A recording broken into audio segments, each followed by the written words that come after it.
Oh, cloth is hard. Hello, everyone, and welcome to another edition of Books and Tea. We are still reading Pride and Prejudice. We are on the 11th of this series, I do believe, and exciting things are happening in the Pride and Prejudice world. But before we get to what's happening in this world, some of you, if you've been a long-time viewer of this or watched through this series, might have noticed I have a new chair now. And I do have a new chair. The old chair, I mean, it's not new. It's been in our house for a while, courtesy of my mother. Thank you, dear mother. But the old chair that I had, also courtesy of my mother, actually, because that is the chair that I had when I was 16 years old, and I am no longer 16. And I can't sit in it like I used to, and it really hurt my back, and my right side was all like stuck, and I went to my chiropractor like I do quite regularly, and she was like, "Oh my God, come back tomorrow. You're all better." So I did, and I feel much better now. But I decided that probably sitting and using that butterfly chair for all of my filming and recording things, while cute, because it is orange, and orange is very obviously a theme of mine, is not quite good for my health and my back. So we are switching to a more adult grown-up chair, which makes me sad because grown-up chairs generally don't come in bright orange. But I'll survive as much as I can. And that's most of the news that's going on. Things have been quiet in Chicago. We had Storm Christopher come through, oddly enough, which is weird when you think about a tropical storm hitting Chicago. But if projections are to be believed in, a few hundred, Apollo! Hey, people, who wants to say hi to Apollo? Oh, yes. He hates being held. He also loves this chair, and he's very annoyed that I have to use the chair now. And sometimes he makes it clear that he wants me to share the chair by wrapping me and batting me until I get out of the chair. Which is good because it cuts down on my screen time. So he is taking care of me, and all you see is his little wiggly tail. All right, yes, you can, get off of my knee, you weird...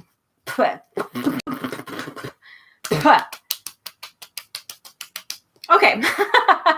Anyway, let's do a quick recap. Now that we've gotten that the regular news out of the way.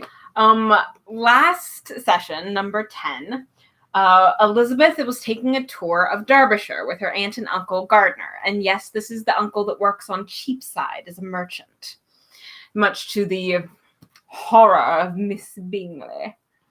And Mr. Darcy, for being perfectly frank, at least initially. However, speaking of, Mr. Darcy also lives in Derbyshire, where Elizabeth was touring, and she decided, because she thought that everyone was gone for the summer, that she could tour the house. And she was like, "Ooh, this is a very nice house." And then Mr. Darcy himself appears, and he's all courtesy and manners, and Elizabeth is like, "Oh my God, I'm gonna die from embarrassment." But it's okay, and they're very polite, and he invites her to meet his sister because a party, including Mr. Bingley and his sisters and Miss Georgiana Darcy, are all coming up together. And Elizabeth accepts, of course, because she's very curious to see Miss Georgiana Darcy, and also to see whether or not Bingley is as in love with her as his sister wishes her to be.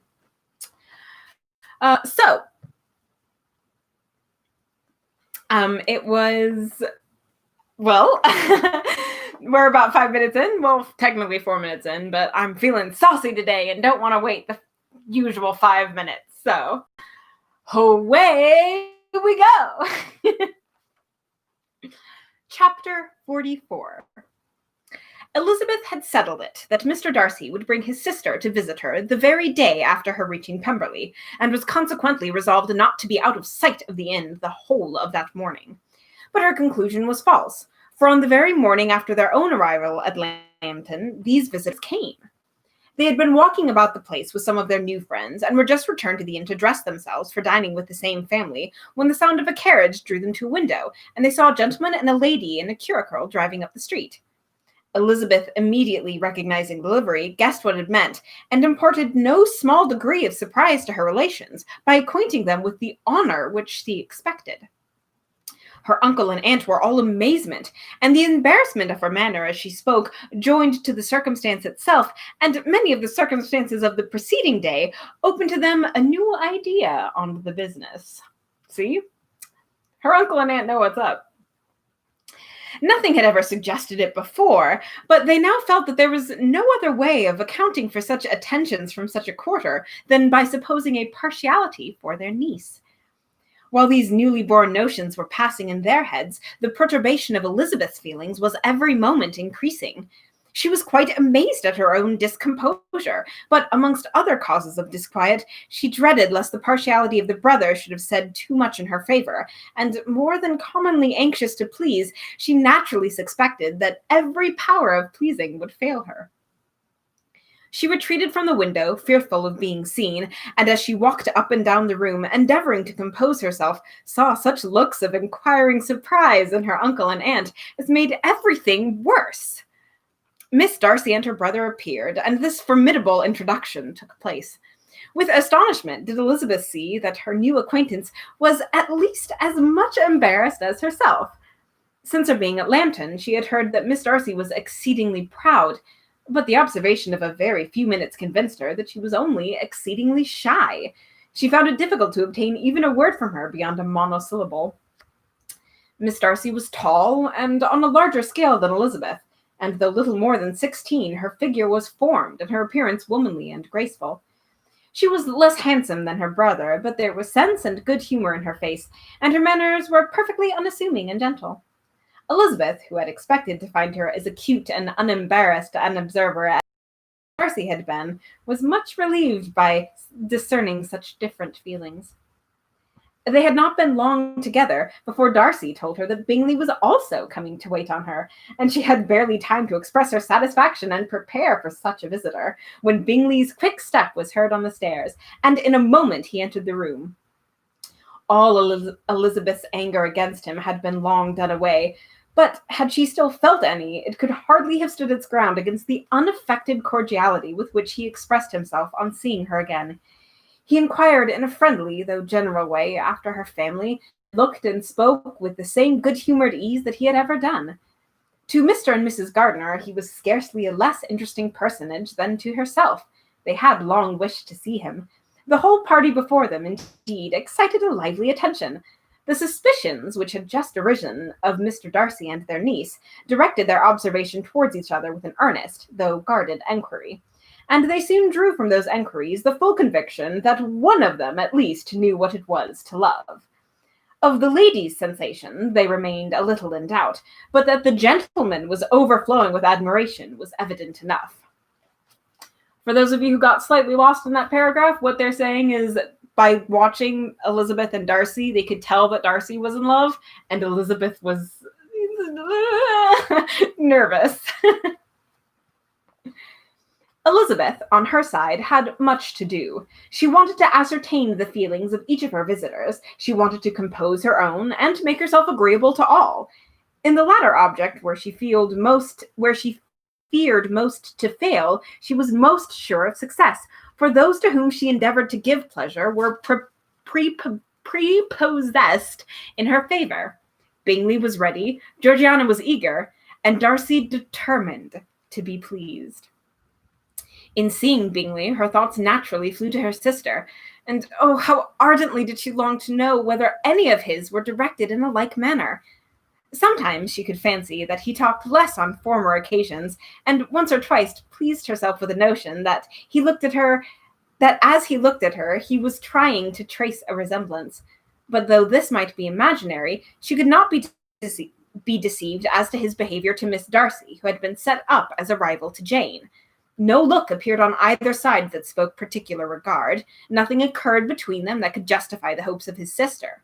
On this point she was soon satisfied, and 2 or 3 little circumstances occurred ere they parted, which, in her anxious interpretation, denoted a recollection of Jane, not untinctured by tenderness, and a wish of saying more that might lead to the mention of her, had he dared. He observed to her, at a moment when the others were talking together, and in a tone which had something of real regret, that it was a very, quote, it was a very long time since he had had the pleasure of seeing her, end quote.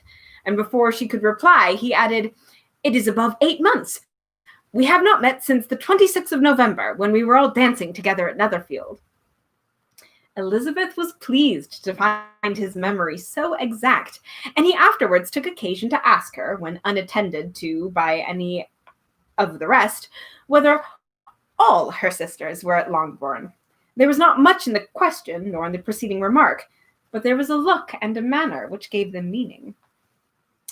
It was not often that she could turn her eyes on Mr. Darcy himself, but whenever she did catch a glimpse, she saw an expression of general complacence, and in all that he said, she heard an accent so far removed from hauteur or disdain of his companions, as convinced her that the improvement of manners which she had yesterday witnessed, however temporary its existence might prove, had at least outlived one day.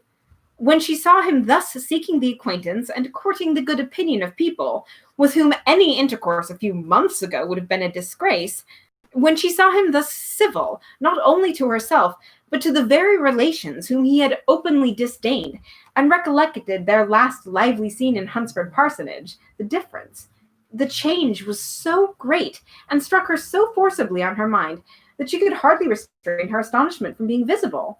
Never, even in the company of his dear friends at Netherfield, or his dignified relations at Rosings, had she seen him so desirous to please, so free of self-consequence or unbending reserve as now, when no importance could result from the success of his endeavours, and when even the acquaintance of those to whom his attentions were addressed would draw down the ridicule and censure of the ladies both of Netherfield and Rosings.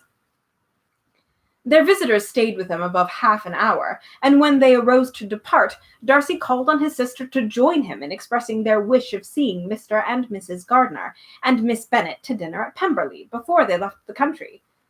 Miss Darcy, though with a diffidence which marked her little in the habit of giving invitations, readily obeyed. Mrs. Gardiner looked at her niece, desirous of knowing how she, whom the invitation most concerned, felt disposed as to its acceptance. But Elizabeth had turned away her head, presuming, however, that this studied avoidance spoke rather a momentary embarrassment than any dislike of the proposal, and seeing in her husband, who was fond of society, a perfect willingness to accept it, she ventured to engage for her attendance, and the day after next was fixed on. Bingley expressed great pleasure in the certainty of seeing Elizabeth again, having still a great deal to say to her, and many enquiries to make after all their Hertfordshire friends. Elizabeth, construing all this into a wish to hear her speak of her sister, was pleased, and on this account, as well as some others, found herself, when their visitors left them, capable of considering the last half hour with some satisfaction, though while it was passing, the enjoyment of it had been little. Eager to be alone, and fearful of enquiries or hints from her uncle and aunt, she stayed with them only long enough to hear their favourable opinion of Bingley, then hurried away to dress. But she had no reason to fear Mr. and Mrs. Gardiner's curiosity. It was not their wish to force her communication. It was evident that she was much better acquainted with Mr. Darcy than they had any idea of. It was evident that he was very much in love with her. They saw much to interest, but nothing to justify enquiry. Of Mr. Darcy, it was now a matter of anxiety to think well, and as far as their acquaintance reached, there was no fault to find. They could not be untouched by his politeness, and they had drawn his character from their own feelings, and his servant's report, without any reference to the other account. The circle in Hertfordshire to which he was known would not have recognized it for Mr. Darcy. There was now an interest, however, in believing the housekeeper, and they soon became sensible that the authority of a servant who had known him since he was 4 years old, and whose own manners indicated respectability, was not to be hastily rejected. Neither had anything occurred in the intelligence of their Lambton friends that could materially lessen its weight. They had nothing to accuse him of but pride. Pride he probably had, and if not, it would certainly be imputed by the inhabitants of a small market town where the family did not visit. It was acknowledged, however, that he was a liberal man, and did good among the poor. With respect to Wickham, the traveller soon found that he was not held there in much estimation, for though the chief of his concerns with the son of his patron were imperfectly understood, it was yet a well-known fact that, on his quitting Derbyshire, he had left many debts behind him, which Mr. Darcy afterwards discharged. As for Elizabeth, her thoughts were at Pemberley this evening more than the last, and the evening, though it passed it seemed long, was not long enough to determine her feelings towards one in that mansion. She lay awake 2 whole hours, endeavoring to make them out. She certainly did not hate him. No, hatred had vanished long ago, and she had almost as long been ashamed of ever feeling a dislike against him that could so be called. The respect created by the conviction of his valuable qualities, though at first unwillingly admitted, had for some time ceased to be repugnant to her feelings, and it was now heightened into somewhat of a friendlier nature by the testimony so highly in his favor, and bringing forward his disposition in so amiable a light, which yesterday had produced. But above all, above respect and esteem, there was a motive within her of goodwill which could not be overlooked. It was gratitude. Gratitude not merely for having once loved her, but for loving her still well enough to forgive all the petulance and acrimony of her manner in rejecting him, and all the unjust accusations accompanying her rejection. He who, she had been persuaded, would avoid her as his greatest enemy, seemed, on this accidental meeting, most eager to preserve the acquaintance, and without any indelicate display of regard or any peculiarity of manner, where their two selves only were concerned, was soliciting the good opinion of her friends, and bent on making her known to his sister. Such a change in a man of so much pride excited not only astonishment, but gratitude. For to love, ardent love, it must be attributed. And such is its impression on her, and as such, its impression on her was of a sort to be encouraged, and by no means unpleasing, though it could not be exactly defined. She respected, she esteemed, she was grateful to him. She felt a real interest in his welfare. She only wanted to know how far she wished that welfare to depend upon herself, and how far it would be for the happiness of both that she should employ the power, which her fancy told her she still possessed, of bringing on the renewal of his addresses.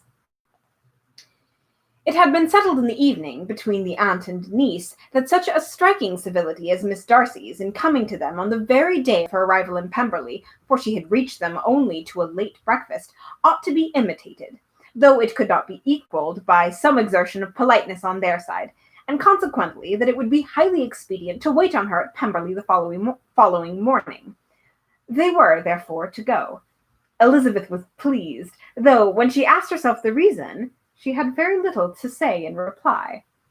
Mr. Gardiner left them soon after breakfast. The fishing scheme had been renewed the day before, and a positive engagement made of his meeting some of the gentlemen at Pemberley by noon. Yay! This is so exciting. Chapter 45. Convinced as Elizabeth now was that Miss Bingley's dislike of her had originated in jealousy, she could not help feeling how unwelcome her appearance at Pemberley must be to her, and was curious to know with how much civility on that lady's side the acquaintance would now be renewed. On reaching the house, they were shown through the hall into the salon, whose aspect rendered it delightful for summer. Its windows opening to the ground admitted a most refreshing view of the high woody hills behind the house, and of the beautiful oaks and Spanish chestnuts, which were scattered over the immediate lawn. In this room they were received by Miss Darcy, who was sitting there with Mrs. Hurst and Miss Bingley, and the lady with whom she lived in London. Georgiana's reception of them was very civil, but attended with all that embarrassment which, though proceeding from shyness and the fear of doing wrong, would easily give to those who felt themselves inferior the belief of her being proud and reserved. Mrs. Gardiner and her niece, however, did her justice, and pitied her. Unlike Elizabeth pitied Mr. Darcy. He probably was proud, though, but he could have been a little shy, but he was probably more proud. I'll shut up now, sorry. By Mrs. Hurst and Miss Bingley, they were noticed only by a curtsy, and on their being seated, a pause. Awkward as such pauses must always be, succeeded for a few moments. It was first broken by Mrs. Annesley, a genteel, agreeable-looking woman, whose endeavor to introduce some kind of discourse proved her to be more truly well-bred than either of the others. and between her and Mrs. Gardiner, with occasional help from Elizabeth, the conversation was carried on. Miss Darcy looked as if she wished for courage enough to join it, and sometimes did venture a short sentence when there was the least danger of its being heard. Elizabeth soon saw that she was herself closely watched by Miss Bingley, and that she could not speak a word, especially to Miss Darcy, without calling her attention. This observation would not have prevented her from trying to talk to the latter, had they not been seated at an inconvenient distance. But she was not sorry to be spared the necessity of saying much. Her own thoughts were employing her.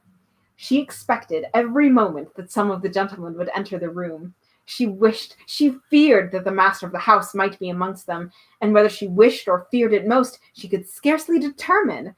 After sitting in this manner a quarter of an hour, without hearing Miss Bingley's voice, Elizabeth was roused by receiving from her a cold enquiry after the health of her family. She answered with equal indifference and brevity, and the other said no more. The next variation which their visit afforded was produced by the entrance of servants with cold meat, cake, and a variety of all the finest fruits of the season. But this did not take place till after many a significant look and smile from Miss Annesley to Miss Darcy had been given, to remind her of her post. There was now employment for the whole party, for though they could not all talk, they could all eat, and the beautiful pyramid of grapes, nectarines, and peaches soon collected them round the table.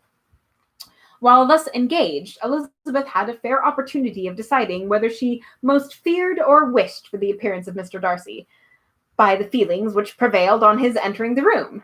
And then, though but a moment before she had believed her wishes to predominate, she began to regret that he came.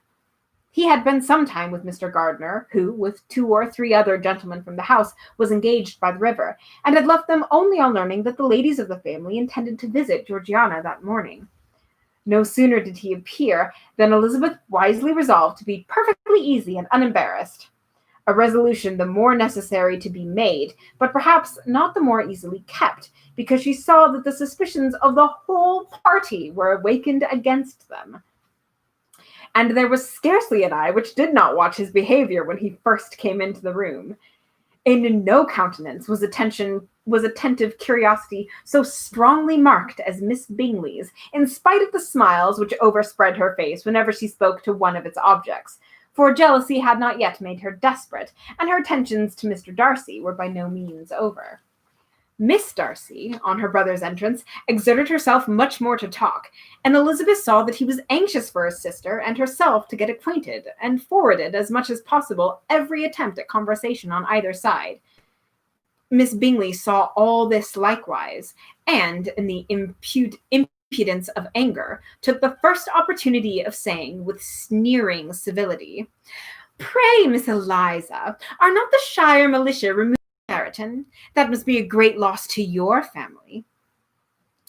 In Darcy's presence she dare not mention Wickham's name, but Elizabeth instantly comprehended that he was uppermost in her thoughts, and the various recollections connected with him gave her a moment's distress. But exerting herself vigorously to repel the ill-natured attack, she presently answered the question in a tolerably disengaged tone. While she spoke, an involuntary glance showed her Darcy with a heightened complexion, earnestly looking at her, and his sister, overcome with confusion and unable to lift up her eyes.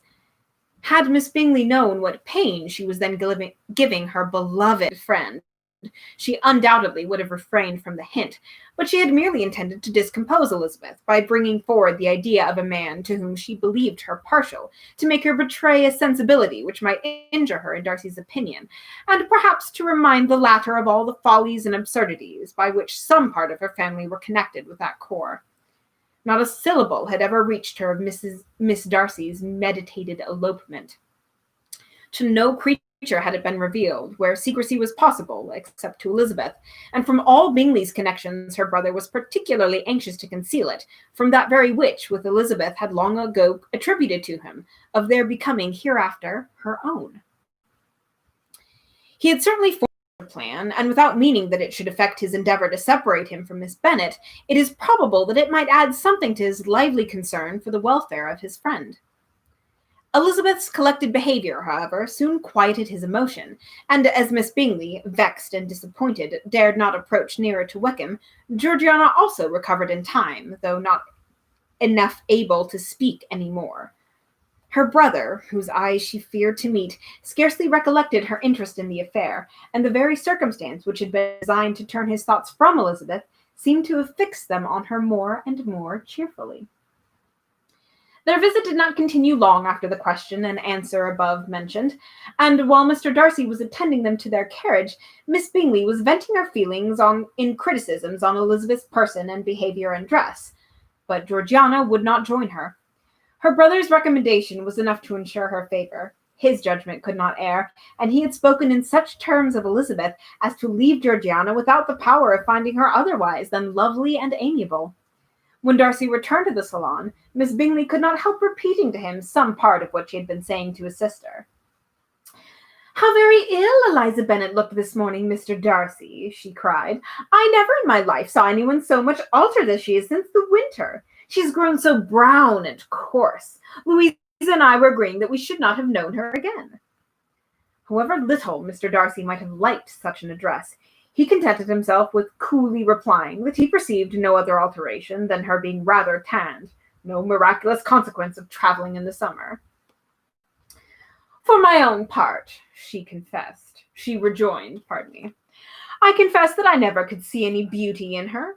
Her face is too thin, her complexion has no brilliancy, and her features are not at all handsome. Her nose wants character, and there is nothing marked in its lines. Her teeth are tolerable, but not out of the common way, and as for her eyes, which have sometimes been called fine, I could never perceive anything extraordinary in them at all. They have a sharp, shrewish look, which I do not like, and in her air altogether there is a self-sufficiency without fashion, which is intolerable." Persuaded, as Miss Bingley was, that Darcy admired Elizabeth, this was not the best method of recommending herself. But angry people are not always wise, and in seeing him at last look somewhat nettled, she had all the success she expected. He was resolutely silent, however, and from a determination of making him speak, she continued. "I remember, when we first knew her in Hertfordshire, how amazed we all were to find she was a reputed beauty, and I particularly recollected your saying one night, after they had been dining at Netherfield, 'She a beauty? I should as soon call her mother a wit.' But afterwards she seemed to improve on you, and I believe you thought her rather pretty at one time."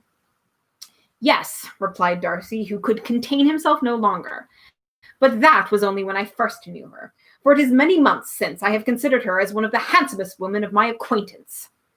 He then went away, and Miss Bingley was left to all the satisfaction of having forced him to say what gave no one any pain but herself. Mrs. Gardiner and Elizabeth talked of all that had occurred during their visit as they returned, except what had particularly interested them both. The looks and behavior of everybody they had seen were discussed. Yes, I will let you out in a minute, except of the person who had mostly engaged their attention. They talked of his sister, his friends, his house, his fruit, and of everything but himself. Yet Elizabeth was longing to know what Mrs. Gardiner thought of him, and Mrs. Gardiner would have been highly gratified by her niece's beginning the subject. Just a moment's pause. I have to let my cat out of the room. All right, come on, Buttface. Let's go. Out, out, out. Don't just stand in the door. Whoop! Here I am, back again. Okay. Let me take a sip of tea. All right, cool. Here we go. Chapter 46. Elizabeth had been a good deal disappointed in not finding a letter from Jane on their first arrival at Lambton, and this disappointment had been renewed on each of the mornings that had now been spent there. But on the third, her repining was over, and her sister justified by the receipt of 2 letters from her at once, on one of which was marked that it had been missent elsewhere. Elizabeth was not surprised at it, as Jane had written the direction remarkably ill.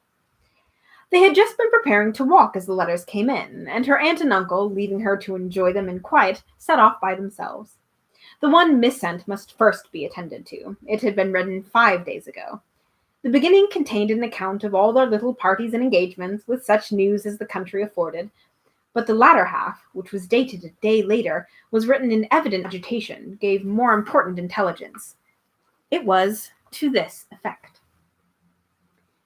Since writing the above, dear Lizzie, something has occurred of a most unexpected and serious nature, but I am afraid of alarming you. Be assured we are all well. What I have to say relates to poor Lydia. An express came at 12 last night, just as we were all gone to bed, from Colonel Foster, to inform us that she was gone off to Scotland with one of his officers, to own the truth with Wickham. Imagine our surprise. To Kitty, however, it does not seem so wholly unexpected. I am very, very sorry. So imprudent a match on both sides. But I am willing to hope the best, and that his character has been misunderstood. Thoughtless and indiscreet, I can easily believe him. But this step, and let us rejoice over it, marks nothing bad at heart. His choice is disinterested, at least, for he must know my father can give her nothing. Our poor mother is sadly grieved. My father bears it better. How thankful I am that we never let them know what has been said against him. We must forget it ourselves. They were off Saturday night about 12, as is conjectured, but were not missed till yesterday morning at 8. The express was sent off directly. My dear Lizzie, they must have passed within 10 miles of us. Colonel Foster gives us reason to expect him here soon. Lydia left a few lines for his wife, informing her of their intention. I must conclude, for I cannot be long from my poor mother. I am afraid you will be not to make it out, but I hardly know what I've written. Without allowing herself time for consideration, and scarcely knowing what she felt, Elizabeth, on finishing the letter, instantly seized the other, and opening it with the utmost impatience, read as follows. It had been written a day later to the conclusion of the first. By this time, my dearest sister, you have received my hurried letter. I wish this may be more intelligible, but though not confined for time, my head is so bewildered that I cannot answer for being coherent. Dearest Lizzie, I hardly know what I would write, but I have bad news for you, and it cannot be delayed. Imprudent as a marriage between Mr. Wickham and our poor Lydia would be, we are now anxious to be assured it has taken place, for there is but too much reason to fear they are not gone to Scotland. Colonel Foster came yesterday, having left Brighton the day before, not many hours after the express. Though Lydia's short letter to Mrs. F. gave them to understand that they were going to Gretna Green, something was dropped by Denny, expressing his belief that W. never intended to go there, or to marry Lydia at all, which was repeated to Colonel Foster, who instantly, taking the alarm, set off from Brighton, intending to trace their route. He did trace them easily to Clapham, but no farther, for on entering that place they were moved into a hackney coach and dismissed the chaise which had brought them from Epsom. All that is known after this is that they were seen to continue the London road. I know not what to think. After making every possible enquiry on that side of London, Colonel Foster came into Hertfordshire, anxiously renewing them at all the turnpikes and the inns at Barnet and Hatfield, but without any success. No such people had been seen to pass through. With the kindest concern he came on to Longbourn and broke his apprehensions to us in a manner most creditable to his heart. I am sincerely grieved for him and Mrs. Foster, but no one can throw any blame on them. Our distress, my dear Lizzie, is very great. My father and mother believe the worst, but I cannot think so ill of him. Many circumstances might make it more eligible for them to be married privately in town than to pursue their first plan. And even if he could form such a design against a young woman of Lydia's connections, which is not likely, can I suppose her so lost to everything? Impossible. I grieve to find, however, that Colonel Foster is not disposed to depend upon their marriage. She shook his head when I expressed my hopes, and said he feared Wickham was not a man to be trusted. My poor mother is really ill, and keeps to her room. Could she exert herself, it would be better, but this is not to be expected. And as to my father, I never saw him in my life so affected. Poor Kitty has anger for having concealed their attachment, but it was a matter of confidence, one cannot wonder. I am truly glad, dearest Lizzie, that you have been spared something of these distressing scenes, but now as the first shock is over, shall I own that I long for your return? I am not so selfish, however, as to press for it, if inconvenient. Adieu. I take my pen up again, to do what I have told you I would not do, but circumstances are such that I cannot help earnestly begging you all to come here as soon as possible. I know my dear uncle and aunt so well that I am not afraid of requesting it, though I still have something more to ask of the former. My father is going to London with Colonel Foster instantly to try and discover her. What he means to do, I am sure I know not, but his excessive distress will not allow him to pursue any measure in the best and safest way, and Colonel Foster is obliged to be in Brighton again tomorrow evening. In such an exigence, my uncle's advice and assistance would be everything in the world. He will immediately comprehend what I must feel, and I rely on his goodness. Oh, my, where is my uncle? Cried Elizabeth, departing from her seat as she finished the letter, in eagerness to follow him, without losing a moment of time so precious.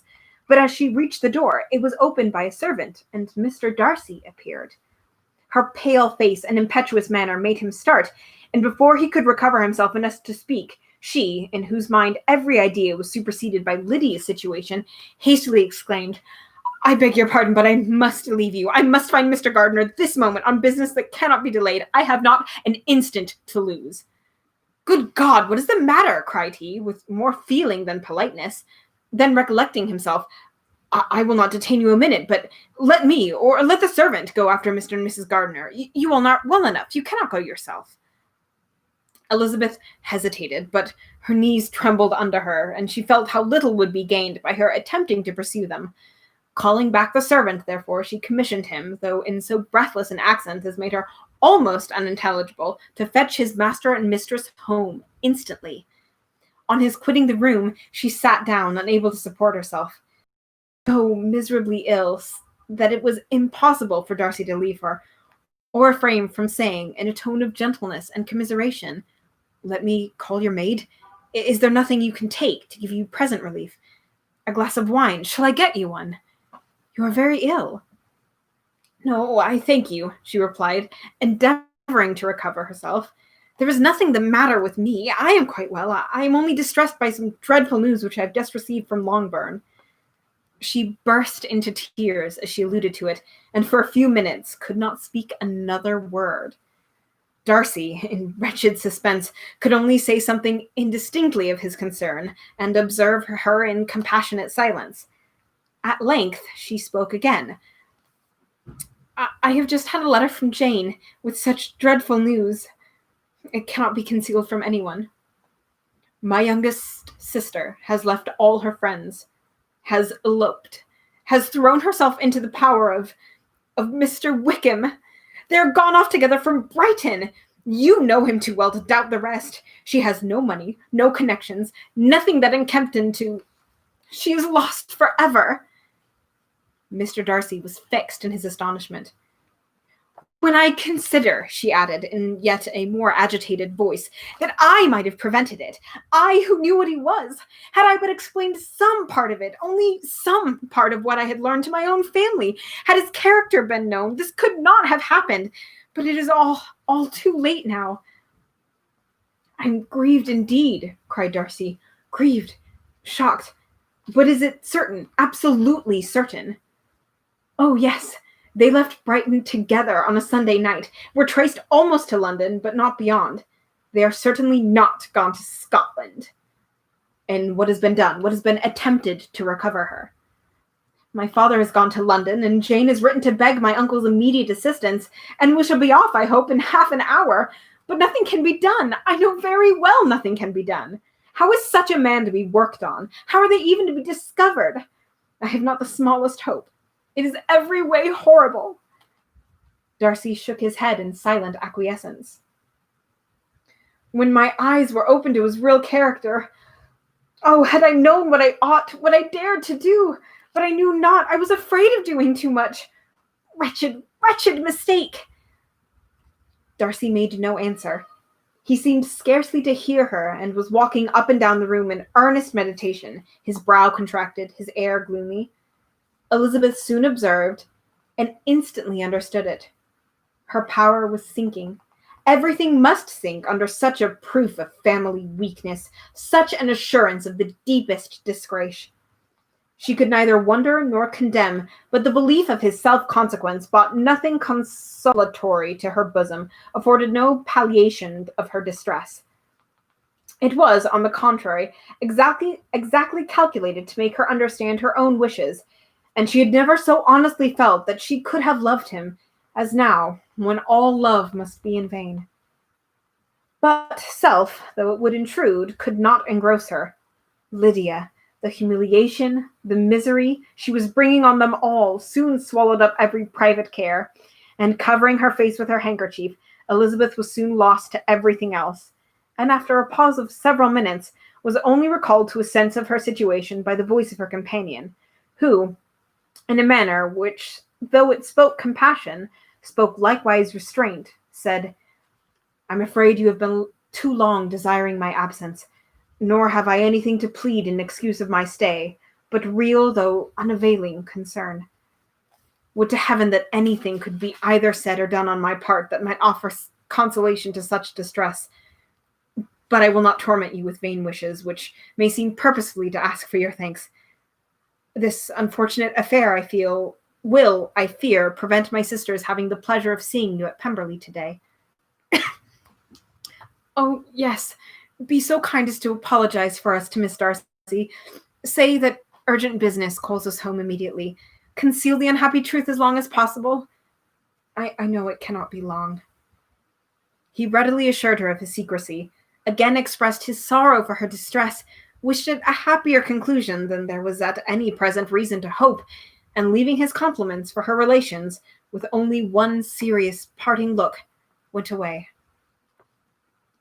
As he quitted the room, Elizabeth felt how improbable it was that they should ever see each other again on such terms of cordiality as had marked their several meetings in Derbyshire. And as she threw a retrospective glance over the whole of their acquaintance, so full of contradictions and varieties, sighed at the perverseness of those feelings which would now have promoted its continuance, and would formerly have rejoiced in its termination.